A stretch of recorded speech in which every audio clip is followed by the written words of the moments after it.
नमस्कार एवं उत्तराखंड में आपका स्वागत है। मैं हूं सुधांशु सारस्वत और सबसे पहले नजर हेडलाइंस पर।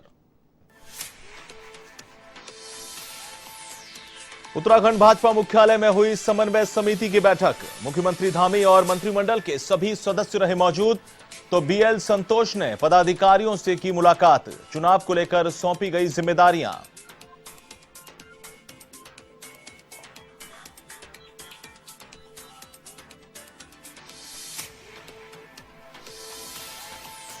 कोरोना की तीसरी लहर के बीच उत्तराखंड सरकार का बड़ा फैसला। शिक्षा मंत्री अरविंद पांडेय की 2 अगस्त से 6 से 12वीं तक के स्कूल खोलने की घोषणा।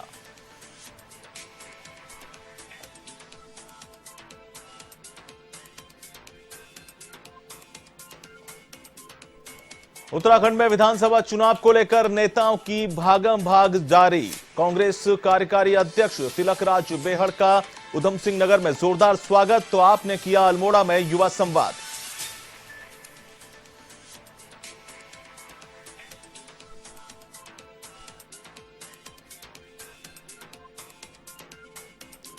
नैनीताल के भीमताल में दुनिया के नामी पहलवानों ने डाल रखा डेरा। भारतीय नौसेना से जुड़े पहलवान कर रहे ट्रेनिंग। कुश्ती और स्क्वैश के मुकाबलों के लिए किया जा रहा है तैयार। 6 सप्ताह तक चलेगा ट्रेनिंग कैंप।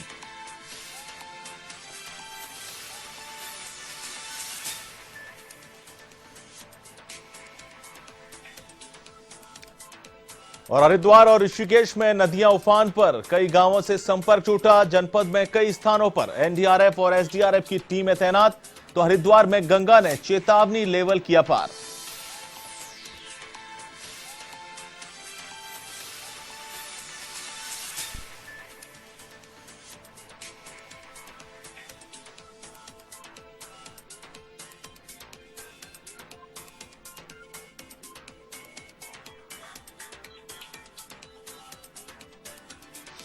और अब खबरें विस्तार से। उत्तराखंड में बीजेपी अब पूरी तरह से चुनावी मोड में आ गई है। इसको लेकर संघ, बीजेपी संगठन और सरकार में समन्वय बनाने को लेकर समन्वय समिति की बैठक हुई। पहले चरण में 5 समूहों की बैठक हुई, जिसमें मुख्यमंत्री पुष्कर सिंह धामी, मंत्रिमंडल के सभी मंत्रियों को राष्ट्रीय महामंत्री संगठन बीएल संतोष ने निर्देश दिए। दूसरे चरण में सोशल मीडिया समिति और प्रचार समिति की बैठक हुई। इसके अलावा टोली बैठक में राष्ट्रीय महामंत्री संगठन बीएल संतोष, प्रदेश प्रभारी दुष्यंत गौतम, प्रदेश अध्यक्ष मदन कौशिक और सभी महामंत्री मौजूद रहे। इसके बाद बीएल संतोष ने बीजेपी के तमाम सक्रिय कार्यकर्ताओं से मुलाकात की। बैठक में आगामी 2022 के विधानसभा चुनाव को लेकर पार्टी पदाधिकारियों को जिम्मेदारियां दी गईं।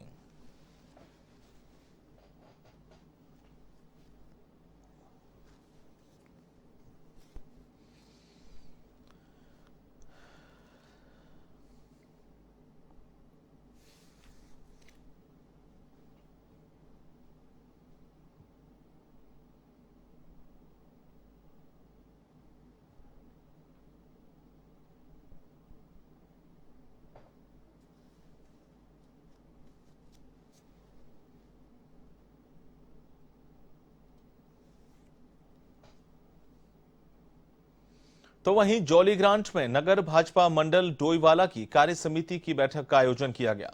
बैठक में मुख्य अतिथि के रूप में पूर्व मुख्यमंत्री त्रिवेंद्र सिंह रावत और भाजपा जिलाध्यक्ष शमशेर पुंडीर समेत पदाधिकारियों ने हिस्सा लिया। बैठक में आगामी विधानसभा चुनाव को लेकर जहां विस्तृत चर्चा की गई, तो वहीं भाजपा को केंद्र और राज्य सरकारों की उपलब्धियों को जनता के बीच ले जाने का संकल्प लिया गया। बैठक में त्रिवेंद्र सिंह रावत ने कहा कि भाजपा से लड़ने के लिए विपक्ष के पास ना तो चेहरा है और ना ही मुद्दे, जबकि सरकार ने कोविड काल में बेहतर काम किया और सभी को साथ लेकर समान गति से विकास किया है।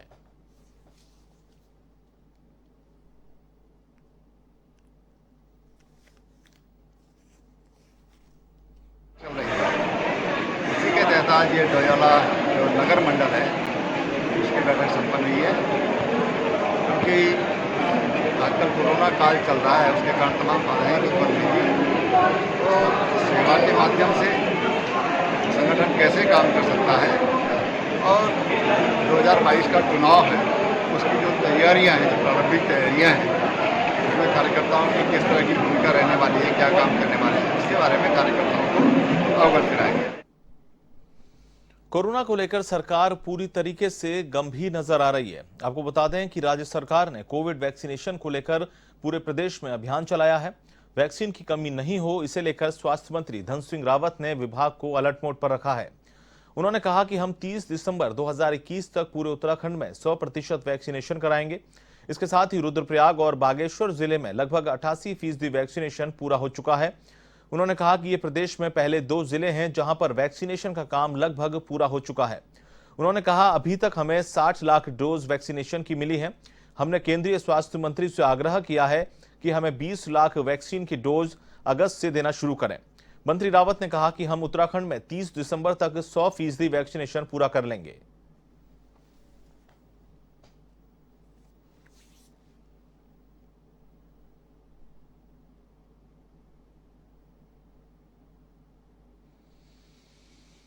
और 2021 तक अपने राज्य में 100% वैक्सीनेशन करा देंगे। और 2 जिले जो हमारे रुद्रप्रयाग जिला और बागेश्वर जिला, यहाँ लगभग 88% वैक्सीनेशन का काम पूरा हो चुका है। ये देश में पहले 2 जिले होंगे कि जो सबसे पहले वैक्सीनेशन का काम अपना क्या कर देगा, पूरा कर देगा। आपदा नियंत्रण और ऑल वेदर रोड परियोजना के तहत नरेंद्र नगर से होकर जाने वाले राष्ट्रीय राजमार्ग को लेकर कैबिनेट मंत्री सुबोध उनियाल ने अधिकारियों के साथ बैठक की। सचिवालय में हुई बैठक में मंत्री उनियाल ने अधिकारियों को कृषि, सिंचाई, पेयजल और लिंक मार्ग के विषय में सर्वे करके रिपोर्ट देने के निर्देश दिए। उन्होंने दुर्घटना बाहुल्य तोता घाटी के वैकल्पिक मार्ग का सर्वे करके रिपोर्ट देने को कहा। चारधाम मार्ग और कुमाऊं गढ़वाल को जोड़ने वाले संपर्क मार्ग के बारे में इनका अधिकांश इलाका नरेंद्र नगर के NH 58 और NH 98 में है।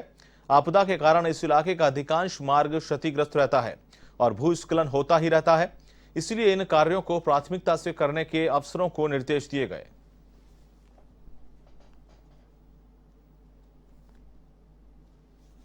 के समय पे जो अधिकतम इलाका है वो मेरी विधानसभा चुनी है और पूरे राज्य के लोगों का, कुमाऊं क्षेत्र के लोगों का, गढ़वाल क्षेत्र के लोगों का आवागमन इन रास्तों से और गंगोत्री यमुनोत्री जाने वाले हों या बद्रीनाथ केदारनाथ, तो उसकी शुरुआत ही मेरे इस क्षेत्र से है। और इसमें जिस तरह से आए दिन लगातार रोड ब्लॉक हो जाती हैं, कई लोगों के बोल्डर्स गिरने से, चट्टानें गिरने से कई लोग अपनी ज़िंदगी से भी हाथ धो चुके हैं। उसको लेकर के मैंने हम काफ़ी समय उसी को लेकर फिर भी मैंने एक बैठक बुलाई थी, जिसमें BRO के ऑफिसर, प्रमुख अभियंता, PWD के जो प्रमुख अभियंता हैं, और क्योंकि वो NH के भी यहाँ पर NH को भी वो देखते हैं, NHI के ऑफिसर्स थे और डिस्ट्रिक्ट मजिस्ट्रेट टीडी के साथ साथ हमारे डिजास्टर मैनेजमेंट के जो सेक्रेटरी थे, ये भी मीटिंग में रहे। कुल मिलाकर के उन सबको ये निर्देश दिए गए हैं कि लोगों के अप्रोच रोड्स, उनके पीने के पानी की जो क्षतिग्रस्त लाइनें हैं। उत्तराखंड कांग्रेस चुनाव संचालन समिति के अध्यक्ष और पूर्व मुख्यमंत्री हरीश रावत के ऊपर आधारित एक गीत की लॉन्चिंग की गई। गीत लॉन्चिंग के जरिए हरीश रावत को राज्य के सबसे बड़े नेता के रूप में पेश किया गया। इस गीत लॉन्चिंग कार्यक्रम में पूर्व विधानसभा अध्यक्ष गोविंद कुंजवाल, विधायक मनोज रावत, विधायक हरीश धामी के अलावा पूर्व विधायक मनोज तिवारी और हिमेश खरकवाल भी मौजूद रहे। इस मौके पर तमाम विधायकों और नेताओं ने हरीश रावत का खूब महिमा मंडन किया। कुंजवाल ने कहा कि कांग्रेस और हरीश रावत के बिना राज्य का निर्माण संभव नहीं था। उन्होंने कहा कि हम सबको मिलकर काम करना होगा और कांग्रेस को एक बार फिर सत्ता में लाना होगा।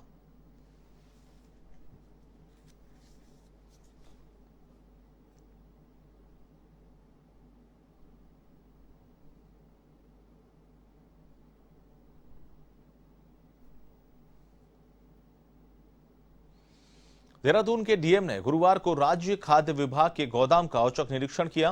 राजधानी के ट्रांसपोर्ट नगर में स्थित गोदाम नंबर 3 में अवलोकन के दौरान पाई गई कमियों को जल्द दूर करने के निर्देश दिए।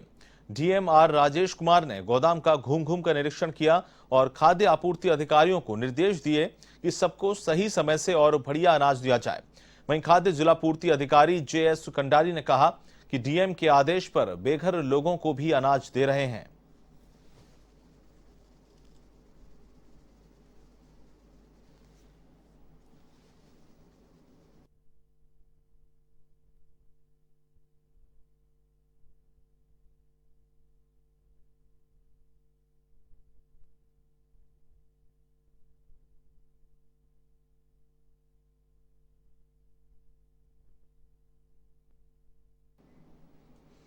जैसे जैसे उत्तराखंड में विधानसभा चुनाव नजदीक आ रहे हैं, वैसे वैसे सभी राजनीतिक दल चुनावी दौड़ में जुट गए हैं।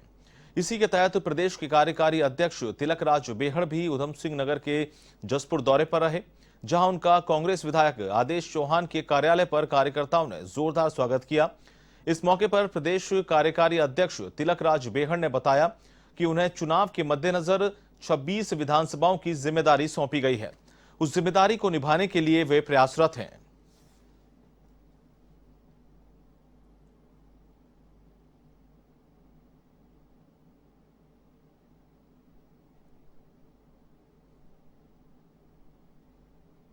और अब खबर लाल कुआं से, जहां नगर कांग्रेस कार्यालय पर प्रेस वार्ता का आयोजन किया गया, जिसमें नगर अध्यक्ष सरदार गुरदीप सिंह ने कहा कि प्रदेश में कांग्रेस के नए प्रदेश अध्यक्ष गणेश गोथियाल और पूर्व मुख्यमंत्री हरीश रावत के नेतृत्व में पार्टी नई ऊर्जा के साथ एकजुट होकर आगामी विधानसभा चुनाव लड़ेगी, जिसमें संगठन को मजबूत किए जाने की तैयारियां चल रही हैं।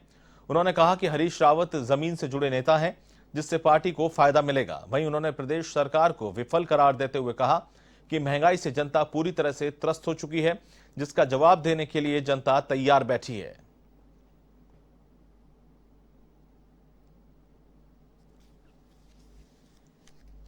ये जमीनी नेता हैं, जुड़े हुए हैं, और इससे जो इन्होंने जो और भी शहर अध्यक्ष बनाए हैं, जो बनाए हैं, कार्यकारिणी नहीं बनाई है, इससे बांट के जो बना दिया गया है, इससे हम लोग को फायदा होगा। और 2022 को ये नई रणनीति के तहत जो है बहुत फायदा होने वाला है। और अब अवश्य 2022 में कांग्रेस पार्टी आएगी, क्योंकि हरीश रावत का कद बहुत ऊंचा है और वो जमीन से जुड़े हुए हैं, और ऐसा नेता जहाँ पर पहुँचेगा हमेशा कामयाबी मिलेगी। कांग्रेस 100% जीतेगी और 2022 में फतेह करेगी। तो ये उन्होंने ऐसा बनाया है कि एक दूसरे को जहाँ पे कहीं भी टकराव है उसको पहले शांत किया जाए, और चुनाव से पहले ही जो है कैंडिडेट जो है कुछ समय पहले डिक्लेयर कर दिया, जिससे कोई मन का है आपस में उन्होंने आपस में जो तालमेल बिठाने का समय भी मिलेगा। और उम्मीद है कि इस बार कोई भी गुटबाजी नहीं होगी, और हरीश रावत जी के नेतृत्व में और जो नए अध्यक्ष बने हैं जो विकास समिति, उनके नेतृत्व में पार्टी जो है पुनः इस बार 2022 में आएगी। उत्तराखंड में बीजेपी अब पूरी तरह से चुनावी मोड में आ गई है। इसको लेकर संघ, बीजेपी संगठन और सरकार में समन्वय बनाने को लेकर समन्वय समिति की बैठक हुई। पहले चरण में 5 समूहों की बैठक हुई, जिसमें मुख्यमंत्री पुष्कर सिंह धामी, मंत्रिमंडल के सभी मंत्रियों को राष्ट्रीय महामंत्री संगठन BL संतोष ने निर्देश दिए। दूसरे चरण में सोशल मीडिया समिति और प्रचार समिति की बैठक की गई। इसके अलावा टोली बैठक में राष्ट्रीय महामंत्री संगठन BL संतोष, प्रदेश प्रभारी दुष्यंत गौतम, प्रदेश अध्यक्ष मदन कौशिक और सभी महामंत्री मौजूद रहे। इसके बाद BL संतोष ने बीजेपी के तमाम सक्रिय कार्यकर्ताओं से मुलाकात की। बैठक में आगामी 2022 के विधानसभा चुनाव को लेकर पार्टी पदाधिकारियों को जिम्मेदारियां दी गईं।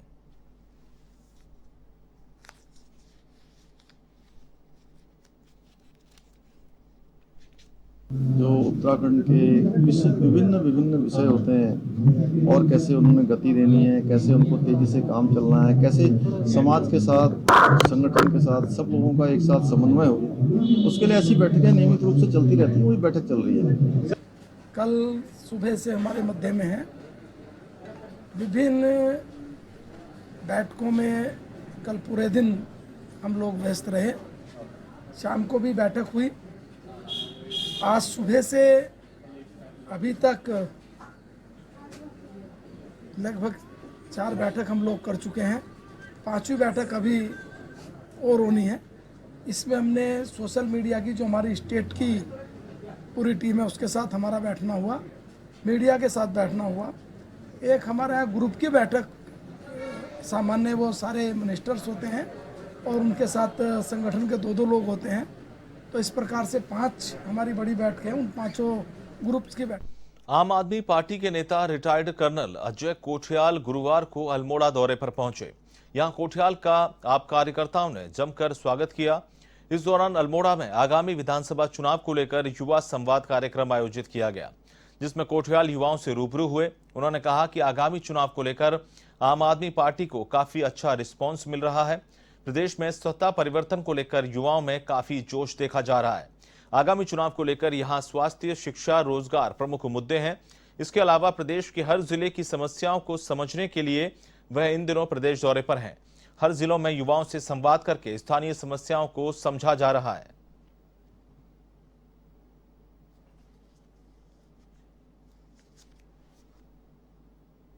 हम हर चीज़, हर जो हम अपने बोल रहे हैं मैनिफेस्टो जिसे कहते हैं, हम युवाओं से डिस्कशन कर रहे हैं और युवाओं से ना एक्चुअली बात भी सामने आती है। किसी जगह में कोई स्पेसिफिक पॉइंट आते हैं। हल्द्वानी में पॉइंट आया था कि वहाँ पे स्टेडियम है इंटरनेशनल लेवल का, वो स्टेडियम से उगने चाहिए थे खिलाड़ी, कहते हैं वहाँ पे भांग की घास उग रही है। तो कहते हैं ये कोई तरीका है? तो युवाओं से ना जो चीज़ें समझ में हमको आ रही है उसको हमने अपने मैनिफेस्टो में लेके चलना है, बनाना है जो manifesto.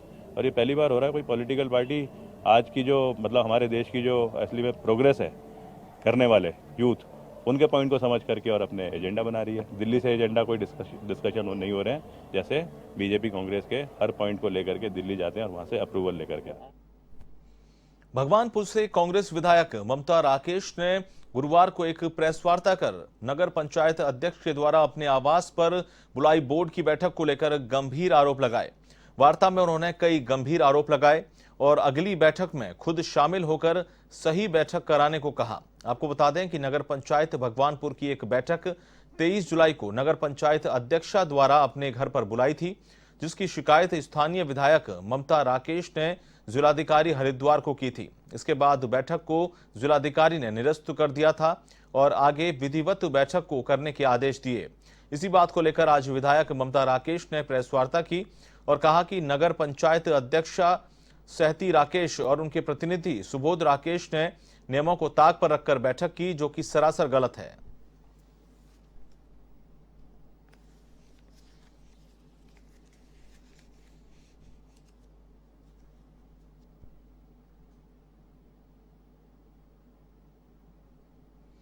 Joint magistrate Roorkee Apoorva Pandey ने नगर पालिका मंगलौर का औचक निरीक्षण किया। ज्वाइंट मजिस्ट्रेट के इस औचक निरीक्षण से नगर पालिका कर्मचारियों में हड़कंप मच गया। अपने इस दौरे में ज्वाइंट मजिस्ट्रेट ने सभी कार्यालयों को बारीकी से निरीक्षण किया। इसके अलावा कर्मचारियों से दस्तावेजों को लेकर जानकारी भी ली। निरीक्षण के दौरान जो कमियां पाई गईं उन्हें सुधारने के आदेश भी दिए।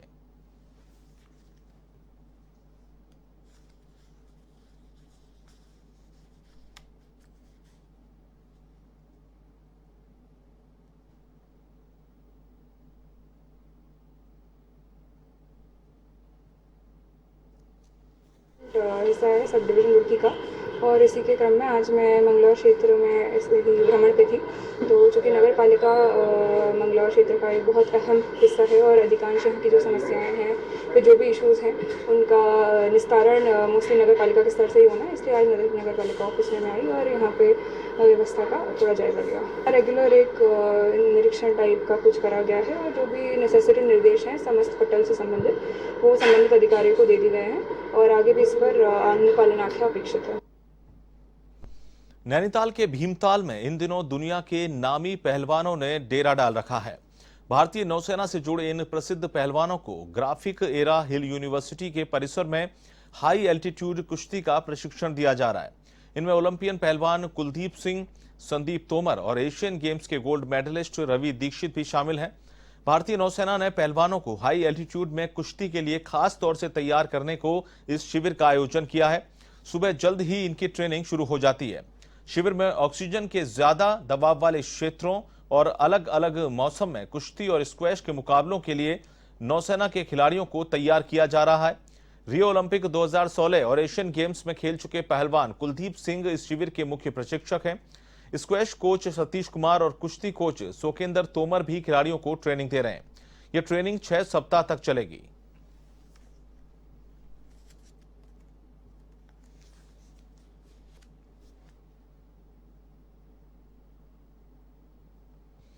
बाजपुर में विश्व हिंदू परिषद के कार्यकर्ताओं ने बद्रीनाथ धाम को लेकर आपत्तिजनक टिप्पणी करने वाले के खिलाफ तहरीर दी है और कार्रवाई की मांग की है।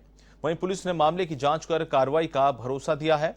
आपको बता दें कि विश्व हिंदू परिषद के जिला मंत्री यशपाल राजहंस के नेतृत्व में कार्यकर्ता सीओ कार्यालय पर एकत्र हुए, जहां विश्व हिंदू परिषद के कार्यकर्ताओं ने एक मौलवी के खिलाफ तहरीर देकर कार्यवाही की मांग की।